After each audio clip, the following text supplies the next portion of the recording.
حضرت عمر رضی اللہ تعالی عنہ کا قول ہے، فرماتے ہیں کہ مجھے اس بات کی پرواہ نہیں ہوتی کہ میری دعا قبول ہو رہی ہے کہ نہیں ہو رہی، مجھے اس کی فکر رہتی ہے کہ دعا مانگنے کی توفیق مل رہی ہے کہ نہیں مل رہی.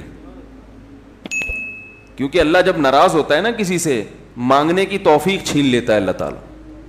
اور مانگنے کی توفیق دی ہوئی، اس کا مطلب اگر ناراض ہے بھی تو اتنا زیادہ نہیں ہے، تھوڑا بہت ہے، وہ تلافی چاہتا ہے کہ آپ کر لو. مانگنے کی توفیق ملنا اس کی علامت ہے کہ اللہ اگر ناراض بھی ہے تو بہت زیادہ نہیں روٹھا ہوا، بلکہ اس نے سوری کا آپشن دیا ہوا ہے کہ چلو مانگ کے اپنا منا لو، مجھے کسی بھی طریقے سے راضی کر لو. دعا کا اس قدر فائدہ ہوتا ہے انسان کو، اس قدر فائدہ ہوتا ہے، آپ مانگنا شروع کریں زندگی چینج ہونا شروع ہو جائے گی، آپ کی زندگی میں تبدیلی آنا شروع ہو جائے گی. جتنا تعلق اللہ کے ساتھ دعا کے ذریعے بنتا ہے اتنا تعلق کسی اور چیز سے نہیں بنتا. دیکھو کسی سے دوستی کرنا چاہتے ہو، دوستی کا سب سے بہتر طریقہ کیا ہے؟ اس سے گپ شپ شروع کر دو، یہی طریقہ ہے نا. بھائی آپ کا دوست کون ہے؟ وہ جس سے آپ کی گپ شپ زیادہ ہوتی ہو، اسی سے دوستی ہوگی نا. اب آپ بتا رہے یہ میرا جگری دوست ہے، بہت پرانا دوست ہے. میں پوچھوں گا آپ سے بھائی یہ دوستی کیسے ہوئی؟ یہ دوستی بھائی ایسے ہوئی کہ میں جس کالج میں پڑھتا تھا وہیں یہ بھی یہی پڑھتا تھا، تو کیا کرتے تھے آپس میں، کوئی بات چیت ہوتی نہیں؟ بات چیت تو نہیں ہوئی کبھی زندگی میں، تو پھر دوستی کیسے ہو گئی؟ پڑھتے تو بہت سارے لوگ ہیں. دوستی کے لیے سب سے پہلی چیز کیا ہے؟ بات چیت. دعا میں انسان بات چیت شروع کر دیتا ہے کس کے ساتھ؟ اللہ کے ساتھ. تو اللہ اور بندے کا کنیکشن مضبوط ہونا شروع ہو جاتا ہے. اس لیے اہل اللہ کو تو اس کی پرواہ نہیں ہوتی کہ میری دعا قبول ہو بھی رہی ہے کہ نہیں ہو رہی ہے. وہ کہتے ہیں ہمیں مانگنے کی توفیق مل رہی ہے. معذرت کے ساتھ تھوڑی میں ابیوز لینگویج استعمال کرتا ہوں کہ بھاڑ میں جائے قبول ہونا، ٹھیک ہے نا. ہمیں تو اس بادشاہ کے دربار میں ہاتھ پھیلانے کی توفیق مل رہی ہے، بس ہمارے لیے اتنا کافی ہے، تعلق بحال ہے ہمارا اس سے. تو میں یہ عرض کر رہا تھا کہ کبھی ہماری جو دعائیں قبول نہیں ہوتی بسا اوقات اس کی وجہ یہ ہوتی ہے کہ ہمارا وہ عمل دعا ہوتا ہی نہیں ہے. جب دعا ہی نہیں ہوتا تو پھر اس میں قبولیت کہاں سے آ گئی؟ وہ تو ہم پڑھ رہے ہوتے ہیں الفاظ رٹا لگا کے ایک چیز کو، یعنی ایک پڑھنے کے انداز میں ہوتی ہے، وہ اس میں جذبات ہی نہیں ہوتے. جذبات کن لوگوں کے ہوتے ہیں؟ امام بخاری رحمہ اللہ تعالی کی سوانے پڑھیں آپ، بچپن میں نابینا ہو گئے، والدہ تو آپ کو بڑا علم سکھانا چاہتی تھی، پریشان کہ اللہ یہ تو میرا بچہ ہی نابینا ہو گیا. تو رات کو مصلی پہ گڑ گڑا کے دعا مانگنا شروع کی، اے اللہ میرے بچے کی بینائی واپس لوٹا دے، اے اللہ اس کی بینائی واپس لوٹا دے. اتنا مانگا ہے کہ روتے روتے دعا مانگتے مانگتے آنکھ لگ گئی، خواب آیا، دو فرشتے آپس میں بات کر رہے ہیں کہ اللہ نے اس عورت کی دعا قبول کر لی ہے اور اس کے بچے کو بینائی لوٹا دی ہے. جب آنکھ کھلی ہے تو دیکھا کہ بچے کی بینائی واپس لوٹ چکی تھی، بینائی واپس لوٹ چکی تھی. ہندوستان میں ایک بزرگ تھے، رمضان نام تھا ان کا، یہاں کراچی ہجرت کر کے آ گئے تھے ہندوستان سے. تو جو کوئی اس طرح کے بڑے لوگ ملتے تھے نا جو بھی نیک ہوں پرہیزگار ہوں، تو میں ان سے تھوڑا سا انٹرویو لیتا تھا کہ آپ نے کوئی ایسی کوئی واقعہ دیکھا ہو، کوئی کرامت دیکھی. انہوں نے اپنا بڑا دلچسپ واقعہ سنایا. فرماتے ہیں کہ میں نے اپنی آنکھوں سے دیکھا کہ ہندوستان کے ایک علاقے میں جو بلوائی تھے نا، جو بلوا کرنے والے ہندو تھے، انہوں نے، دہشت گردوں نے مسلمانوں کے علاقوں پہ حملہ کر دیا. مسلمان بہت تھوڑے تھے، مقابلہ نہیں کر سکتے تھے. کہتے ہیں کہ ایک بزرگ تھے وہیں کہیں مظاہر علوم کے یا دیوبند کے. مقصد میرا یہ نہیں ہے کہ کوئی دیوبند کے علاوہ کوئی بزرگ نہیں ہوتا، وہ چونکہ واقعہ ان کا اس لیے، کوئی لوگ اس پہ بھی کہتے ہیں کہ اپنے مسلک کو وہ کرنا ہے، وہ اتفاق سے تھے وہاں کے تو اس لیے میں نے بول دیا. تو وہ مکان کی چھت پہ کھڑے ہو گئے اور اللہ سے دعا مانگنے لگے. بہت گڑ گڑا کے دعا مانگی انہوں نے کہ اللہ ان لوگوں کے شر سے ہمیں بچا لے. تو یہ جو واقعہ سنانے والے تھے نا، انہوں نے مجھے خود بتایا، کہتے میں نے اپنی آنکھوں سے دیکھا کہ گھوڑوں پہ آسمان سے فرشتے نازل ہو رہے ہیں اور ان کے ہاتھ میں بڑی بڑی راڈیں ہیں, گزن ہیں, اور وہ زمین پہ نازل ہو کر انہوں نے ان بلوائیوں کے خلاف حملہ کر دیا, مارا ان کو. میں نے جب یہ واقعہ ایک دفعہ بیان کیا تو یوٹیوب پہ جب یہ واقعہ گیا تو اس علاقے کے جو مسلمان تھے ان کے کمنٹس آئے کہ یہ واقعہ یہاں پر ہوا ہے اور اس گاؤں میں ہوا ہے. نہیں آ رہی بات سمجھ میں؟ تو یہ کیا ہے؟ دعا مانگنے والے کی جو دعا ہے نا اس میں طاقت تھی, وہ مانگ رہا تھا گڑ گڑا کے. آپ نے دیکھا ہوگا آج کل ہم نماز استسقا پڑھتے ہیں, بارش پھر بھی نہیں ہوتی. عموماً ایسا ہی چل رہا ہے سسٹم جو چل رہا ہے نا, نماز استسقا پڑھ رہے ہیں, بارش نہیں ہو رہی, تو اللہ سے اچھی امید رکھتے ہیں کہ قبول ہوتی ہوں گی دعائیں. لیکن پہلے دعائیں نماز استسقا کی فوراً قبول ہوتی تھی اور ان کا ظاہر بھی قبول ہوتا تھا. یہ ہم نے بھی اپنے بڑوں سے بھی سنا. میری دادی نے, اللہ ان کی مغفرت کرے, خود بتایا, انہوں نے بتایا کہ ہندوستان میں جب بارشیں برسنا ختم ہو جاتی تھی تو مظاہر علوم سے, دیوبند سے علماء کی ایک جماعت نکلتی تھی, سہارنپور سے, اور عورتیں, بچے, مرد, بوڑھے سب ان کے ساتھ نکل کے میدان میں جاتے تھے. خود انہوں نے اپنا واقعہ سنایا. کہہ رہے ہم جاتے تھے میدان میں بوسیدہ کپڑے پہن کے. نماز استسقا میں یہی ہے نا کہ بوسیدہ کپڑے پہن کے جاؤ, اپنے مواشی کو بھی لے کر جاؤ اور شہر سے باہر جاؤ اور دھوپ میں اللہ سے گڑ گڑا کے دعائیں مانگو. تو کہتے ہیں ہم جب جایا کرتے تھے بارش کی دعا مانگنے کے لیے تو اتنا یقین ہوتا تھا کہ بارش ہوگی کہ تمبو ساتھ لے کر جاتے تھے کہ جب بارش ہوگی نا تو وہاں دیگیں پکیں گی اور کھانا کھایا بھی جائے گا, خوشی میں کھلایا بھی جائے گا. تو وہ کھانے کا سامان گھر سے لے کر جایا کرتے تھے. انہوں نے بتایا کہ ہم نے خود دیکھا ہے کہ نماز استسقا کے لیے دعائیں ہو رہی ہیں اور آسمان پہ بادل آئے اور بارش برسنا شروع, اور ہم سب کیا کر رہے ہیں؟ تمبو لگا کے کھانا کھا رہے ہیں خوشی میں. یہ میں نے خود سنا. نمازی تھی ماشاءاللہ, پرہیزگار تھی. مولانا عبد الرحیم رائے پوری رحمۃ اللہ علیہ سے بیعت بھی تھی وہ. یہ اس لیے فضائل سنا رہا ہوں کہ بھائی امید ہے کہ انشاءاللہ جھوٹ نہیں بولا ہوگا انہوں نے. وہ جھوٹ کیوں بولیں گی بھائی, ان کو کوئی پیسے مل رہے تھے. یہاں ہمارے پڑوس میں یہی اسی مسجد میں سامنے ایک ڈاکٹر صاحب رہا کرتے تھے, آپ کو معلوم ہوگا. یہاں ایک ڈاکٹر صاحب رہتے تھے نا سامنے والے گھر میں. ان کے والد صاحب بھی بوڑھے آدمی تھے. اللہ تعالیٰ اگر زندہ ہیں تو اور عمر میں برکت دے, انتقال ہو گیا تو اللہ ان کی مغفرت کرے. میرے سے بڑی گپ شپ تھی ان کی. مجھے بس یہ کہتے تھے آپ اتنے پتلے کیوں ہیں؟ اب تو میں تھوڑا موٹا ہو گیا تھا, بہت ہی پتلا تھا. کہہ رہے ہیں آپ مولوی ہو کے اتنے باریک سے کیوں ہیں؟ وہ ایسی گپ شپ میں مذاق کرتے تھے. تھے جڑے ہوتے ہیں نا کچھ زندہ دل قسم کے, لاہور کے تھے, پنجاب کے اصل. تو انہوں نے بھی, ان سے بھی گپ شپ ہوتی تھی. انہوں نے بھی ایسے, میں نے ان کو بتایا کہ ہماری دادی سے ہم نے سنا کہ وہاں ہندوستان میں جب جایا کرتے تھے نماز استسقا کے لیے تو بارش ہو جاتی تھی. آپ نے کبھی ایسا دیکھا؟ انہوں نے کہا ہم نے خود اپنی آنکھوں سے دیکھا. انہوں نے اپنے 2 واقعات سنائے. ایک انڈیا کا, وہ انڈیا کے پنجاب سے ان کا تعلق تھا. کہنے لگے کہ ایک مرتبہ بارش رک گئی تو ہم بارش کے لیے یعنی دعا مانگنے کے لیے نماز استسقا کے لیے گھر سے نکلے. سنت یہ ہے کہ نماز استسقا میں آپ ایک تو آبادی سے دور جائیں, نمبر 2 تھوڑے بوسیدہ کپڑے پہن کے جائیں, سب جائیں, بچے بھی جائیں, عورتیں بھی جائیں, مرد بھی جائیں, بوڑھے بھی جائیں, سب لوگ جائیں, اور بہت لمبی دعا مانگی جائے, بہت اطمینان کے ساتھ دعا مانگی جائے.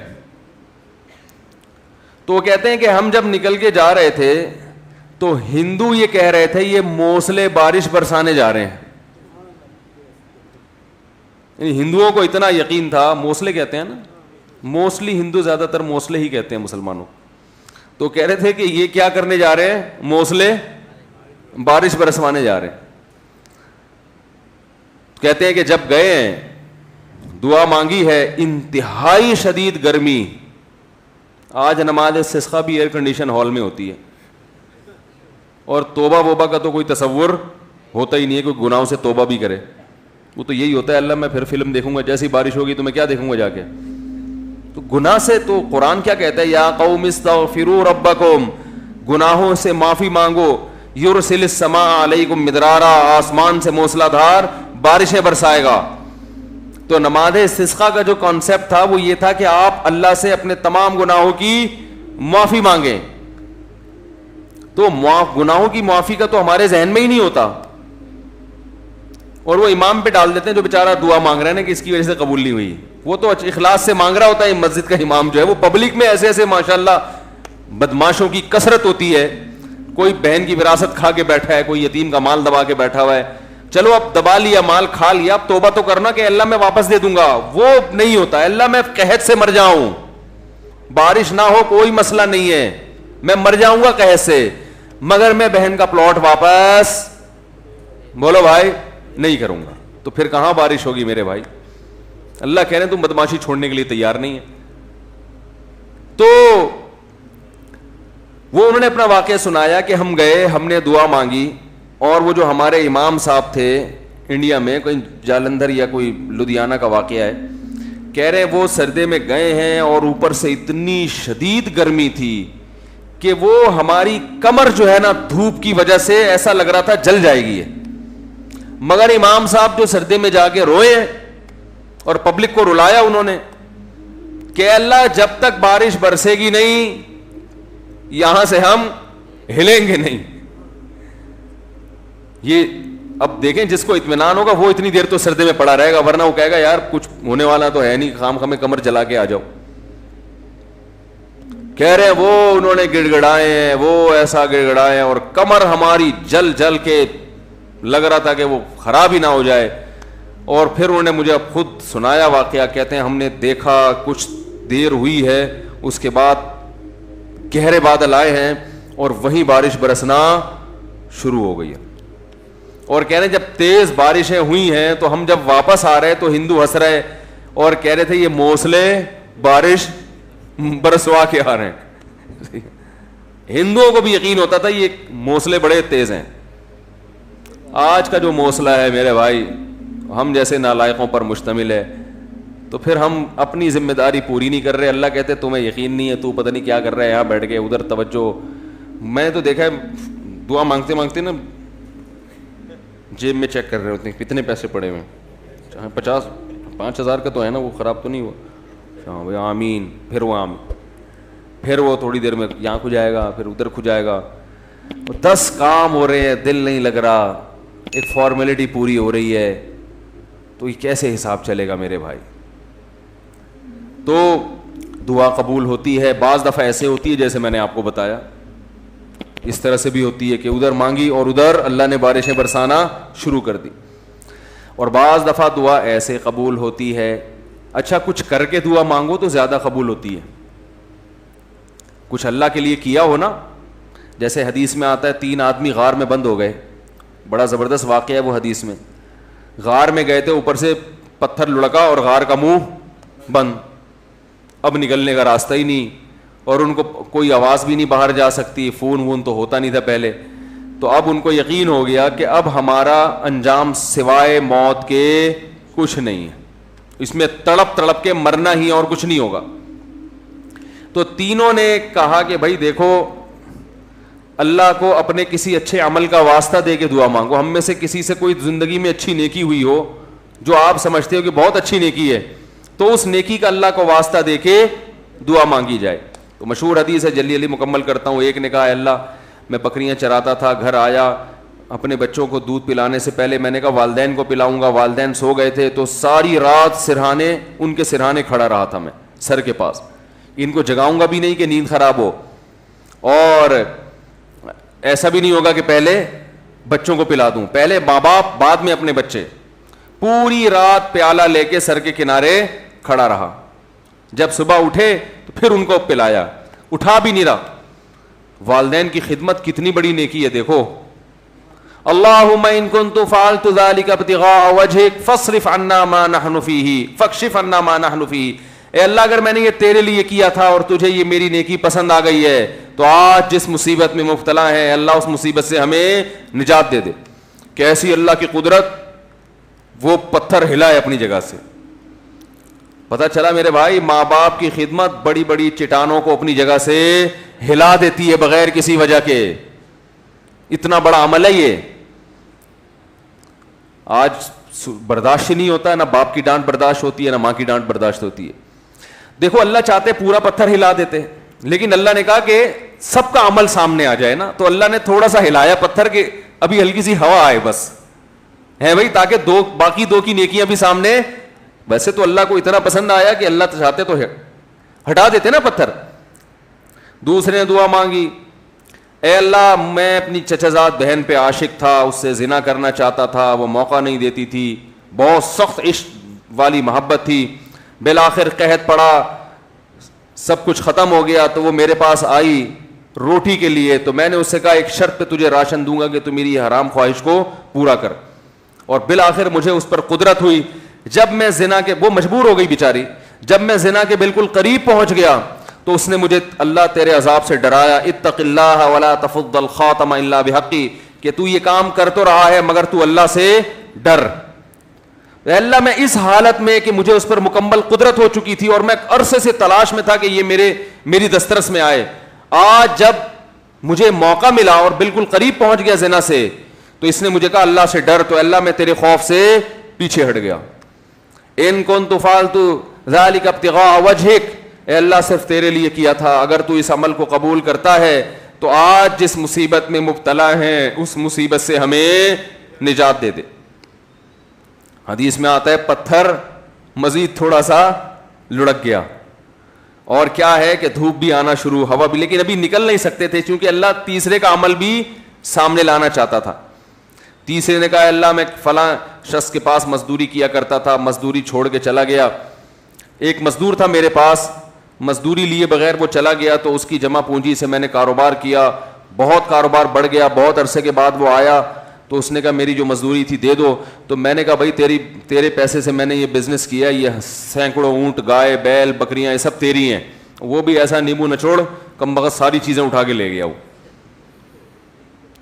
اتنی معاملات میں آج کل کون صاف ہوتا ہے کہ بھائی تمہارے پیسوں سے کیا تو لے جاؤ. تو وہ بھی لے گیا, تو میں نے بھی دے دیا. میں نے کہا اللہ میں حرام کا نوالا نہ جائے میرے پیٹ میں, تو اللہ اگر میں نے تیرے لیے کیا تھا تو جس مصیبت میں مبتلا ہوں اس مصیبت سے ہمیں نجات دے دے. حدیث میں آتا ہے پتھر مزید لڑکا ہے, فخرجوا یمشون, بڑے آرام سے باہر نکل گئے.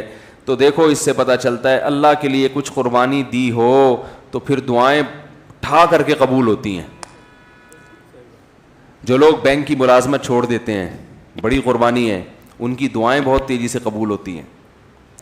داڑھی رکھنے کا ماحول نہیں ہے لیکن آپ رکھ لو اللہ کے لیے, دعائیں انشاءاللہ تیزی سے قبول ہونا. بولو نا بھائی کیا جا رہا ہے, بولے کیوں قبول ہوتی ہے بھائی؟ سارا دن اللہ کے لیے, سارا دن اللہ کے لیے بھوک پیاس کو برداشت کیا, تو اب اللہ کہتے ہیں تو نے میرے لیے قربانی دی, اب تو مانگ جو مانگے گا میں تجھے عطا کروں گا. حج میں دعائیں کیوں قبول ہوتی ہیں؟ 6-7 لاکھ روپے آپ کے خرچ ہوئے, آپ اتنی دور گئے, آپ نے وہاں دھکے کھائے, تو عرفات کے دن ایسی دعائیں قبول ہوتی ہیں. حدیث میں آتا ہے شیطان خاک سر پہ ڈالتا ہے کہ آج میری پورے سال کی محنت برباد ہو گئی ہے. لیکن ہم نے دیکھا ہے عرفات میں بھی دعائیں نہیں مانگ رہے لوگ, وہاں بھی ایک اجتماعی دعاؤں کا ماحول بنایا ہوا ہوتا ہے, ایک آدمی بیٹھا ہوا سب آمین آمین لگا رہے ہیں. بھائی وہاں تو کم از کم کوئی جا کے کچھ الگ سے اللہ سے گڑگڑا کے مانگ لو, دل لگاؤ اس دعا میں. دعائیں قبول ہوتی ہیں صفا مروہ کی پہاڑیوں پر. وہاں حضرت ہاجرہ نے ایک عمل کیا تھا نا, کتنی بڑی قربانی دی تھی کہ ایک ایسی زمین نہ جہاں گھاس کا تنکا, وہاں اللہ کے لیے قربانی دے کر اپنے بچے کے ساتھ رہنا شروع کیا.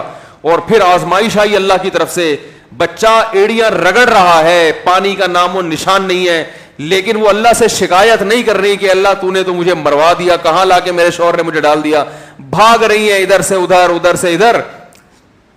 کیسا اللہ کی رحمت کو جوش آیا کہ میرے لیے قربانی دی, اب میں تجھے ضائع نہیں ہونے دوں گا. ایسا چشمہ پانی کا پیدا کر دیا, ہزاروں لاکھوں کروڑوں حاجی اب تک سیراب ہوتے چلے آ رہے, وہ چشمہ ختم ہونے کا نام نہیں لے رہا. تو صفا اور مروہ کی پہاڑی پر جب آپ سعی کرتے ہیں, علماء کہتے ہیں حدیث سے بھی ثابت ہے, تو وہاں لمبی لمبی دعائیں مانگنی چاہیے کھڑے ہو کر, کیونکہ یہ وہ موقع ہے جہاں آپ نے تو قربانی نہیں دی لیکن اللہ کی ایک بندی نے بہت بڑی قربانی, تو دوسرے کی قربانی کو بھی انسان کیش کرا سکتا ہے. تو کچھ کرنے کے بعد جب مانگا جائے تو قبولیت کا امکان بڑھ جاتا ہے. ہم اللہ کے لیے کچھ قربانی دینے کے لیے تیار ہی نہیں ہے, کچھ کرنے کے لیے تیار ہی نہیں ہے, مانگنے کے لیے بھی تیار نہیں ہے. بلکہ اللہ نے ہمیں دعائیں بھی سکھائی ہیں, کیسی پیاری دعائیں سکھائی ہیں قرآن مجید میں اور احادیث میں. اللہم ارزقنی حبک وحب من یحبنی یحبک وحب عملی یقربنی الی حبک. اور ایک اور دعا سکھائی, اللہم ارزقنی حبک اللہم ارزقنی حبک وحب من ينفعنی حبہ عندک اللہم فکما رزقتنی مما احب فاجعلہ قوة لی فیما تحب وما زویت عنی مما احب فاجعلہ فراغا لی فیما تحب. ہم لوگ دعائیں بھی عجیب عجیب چیزوں کی مانگ رہے ہوتے ہیں. کیسے پیارے الفاظ سکھائے, اے اللہ تو مجھے اپنی محبت دے دے, میرے دل میں کیا کر دے, اپنی محبت ڈال دے. وحب من ينفعنی حبہ عندک, اور ان لوگوں کی محبت بھی یا ان چیزوں کی محبت دل میں ڈال دے کہ جن سے محبت کرنے سے تیری محبت میں مزید ترقی ہو جائے. ایسی چیزوں کی محبت دل میں ڈال دے کہ ان کی محبت کا فائدہ ہو آخرت میں اور تیری محبت میں اضافہ ہو جائے. جیسے والدین کی محبت, بیوی بچوں کی محبت, اس سے اللہ کی محبت اور بڑھتی ہے نا, یہ تو اللہ کا حکم ہے. علماء کی محبت, نیک عمل کی محبت. اللہم فکما رزقتنی مما احب, اے اللہ تو نے جو مجھے میری محبوب چیزیں عطا کی ہیں تو فاجعلہ قوۃ لی فیما تحب, تو ان کو ذریعہ اور وسیلہ بنا دے اپنی محبت میں اضافے کا.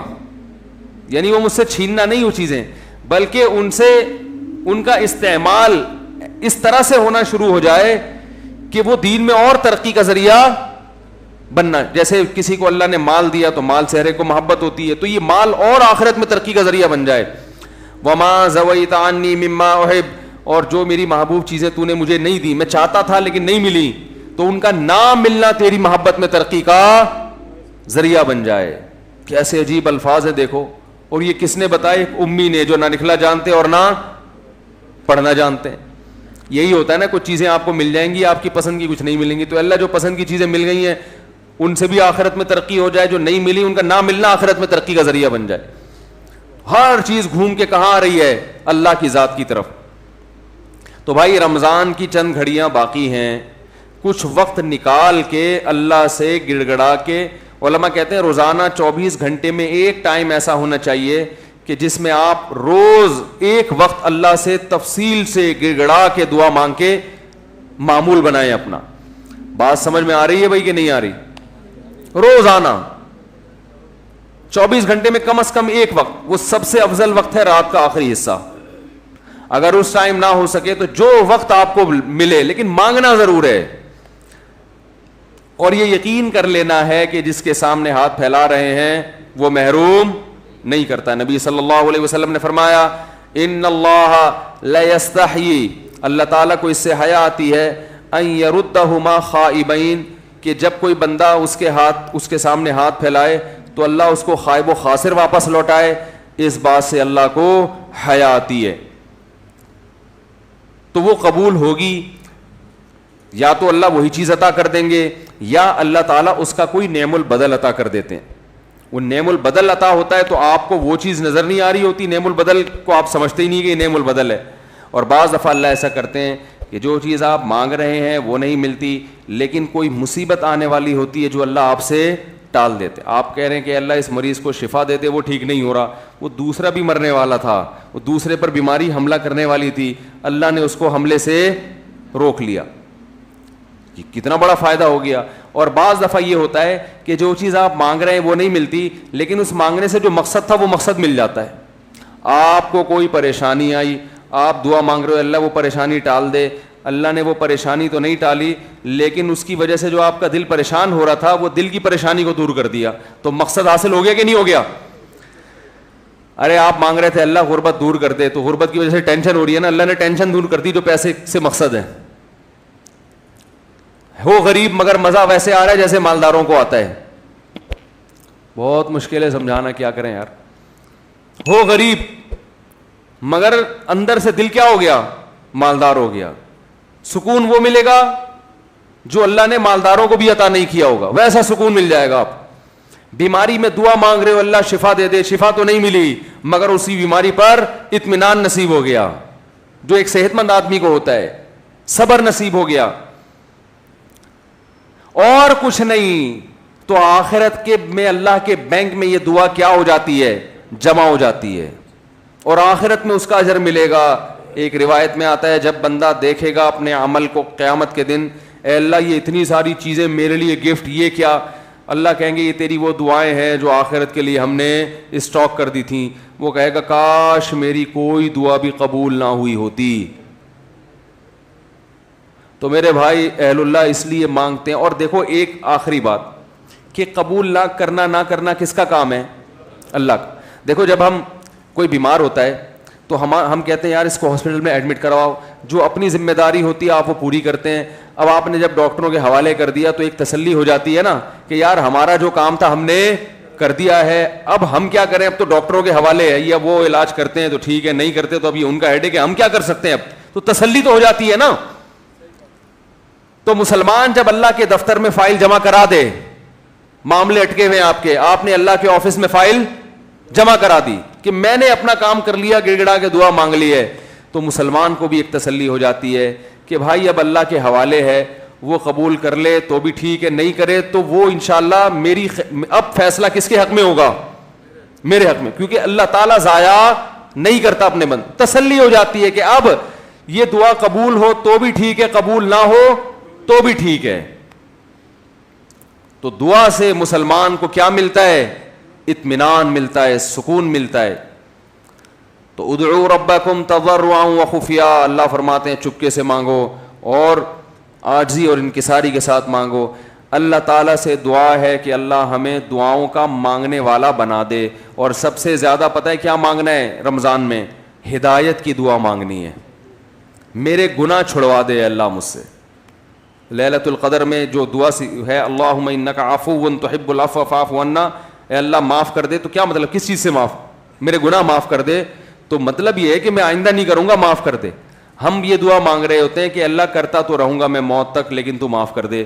تو ایسا نہیں ہوتا میرے بھائی، ایسا کریں گے تو کوئی بھی نہیں آئے گا نا. اب اللہ کی طرف کون آئے گا پھر جب اسی طرح بدماشی میں ہی اللہ خوش ہے؟ تو نہیں خوش ہوتا اللہ تعالیٰ ایسے. تو اللہ سے توبہ کی توفیق مانگی جائے. اللہ میں ان گناہوں کے دلدل میں پھنس چکا ہوں، تو مجھے اس دلدل سے نکال لے. تو یہ بھی زیادہ مانگنی چاہیے دعا. اللہ تعالیٰ ہماری تمام